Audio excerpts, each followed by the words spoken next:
Alléluia, alléluia. Je vous salue au nom de notre Seigneur Jésus-Christ. C'est Joseph qui revient encore pour la parole de Dieu. C'est la continuation de nos enseignements sur les dons du Saint-Esprit, précisément la typologie ou la classification des dons du Saint-Esprit. Mais cette fois-ci, c'est ces dons qu'on retrouve dans 1 Corinthiens 12, à partir du verset 7 jusqu'au verset 10. Il est écrit: Or, à chacun, la manifestation de l'Esprit est donnée pour l'utilité commune. En effet, à l'un est donné par l'Esprit une parole de sagesse, à un autre une parole de connaissance selon le même Esprit, à un autre la foi par le même Esprit, à un autre les dons de guérison par le même Esprit, à un autre les dons d'opérer des miracles, à un autre la prophétie, à un autre le discernement des esprits, à un autre la diversité des langues, à un autre l'interprétation des langues. Amen, amen. Pour vous permettre de les retenir, ici, il y a 9 dons. Il s'agit de la parole de la sagesse, la parole de la connaissance, la foi, les dons de guérison, les dons d'opérer des miracles, les dons de prophétie, le discernement des esprits, la diversité des langues, l'interprétation des langues. Compte tenu des liens ou relations qui existent entre eux, ces dons sont classés en 3 catégories. La première catégorie, ce sont les dons de révélation, la parole de sagesse, la parole de la connaissance, les discernements des esprits. 3 dons sont sous la classe des dons de révélation. La première question qu'on peut se poser ici est: pourquoi parle-t-on de la parole de la sagesse ou la parole de la connaissance? La réponse est que l'être humain ne peut pas posséder toute la sagesse, ne peut pas posséder toute la connaissance. Dieu donne une petite portion de sa sagesse, une petite portion de sa connaissance. C'est Dieu lui-même qui a l'entière sagesse, qui a l'entière connaissance. Ici, je ne veux pas encore donner les définitions de ces dons, mais je vais essayer de donner un exemple pour chaque don. Pour les dons de la parole de Dieu, l'exemple, ce sont les disciples de l'église primitive. Dieu leur donnait des réponses à donner à ses persécuteurs. C'est d'ailleurs la promesse de Jésus-Christ. Quand nous lisons Luc 21, verset 15, il est écrit: car je vous donnerai une bouche et une sagesse à laquelle tous vos adversaires ne pourront résister ou contredire. L'exemple pour les dons de la parole de la connaissance, je peux vous donner l'exemple d'Élisée, qui a su que Géaz était allé prendre l'argent chez Naaman. Je peux aussi donner l'exemple de Pierre, qui a su que Ananias a trompé.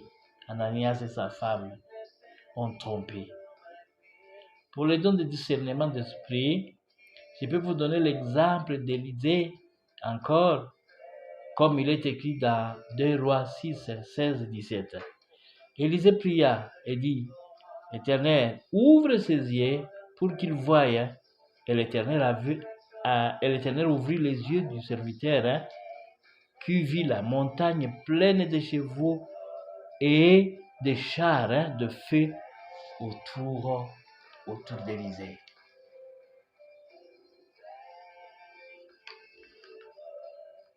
Voilà,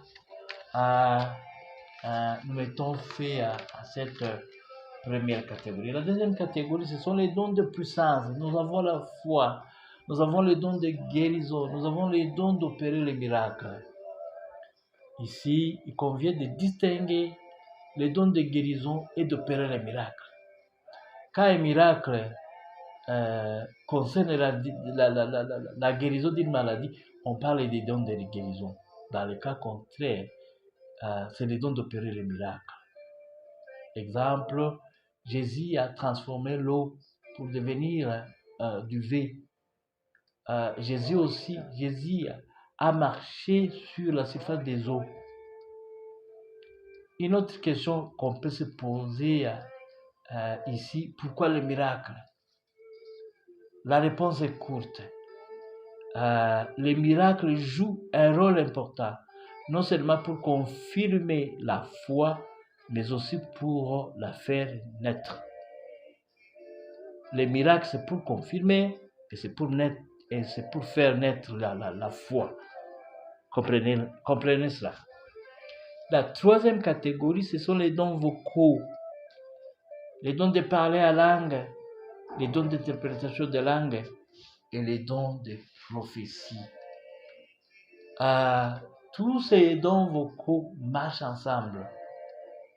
Quand dans une assemblée, il y a quelqu'un capable d'interpréter d'autres langues parlées à l'église, ces parlées langues sont d'office considérées comme une prophétie. Pour en savoir plus lire 1 Corinthiens 14, tous ces chapitres entiers.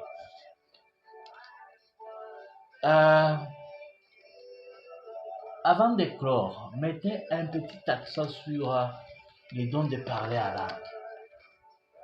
Ces dons nous réconfortent spirituellement, comme il est écrit dans J.D. verset 20.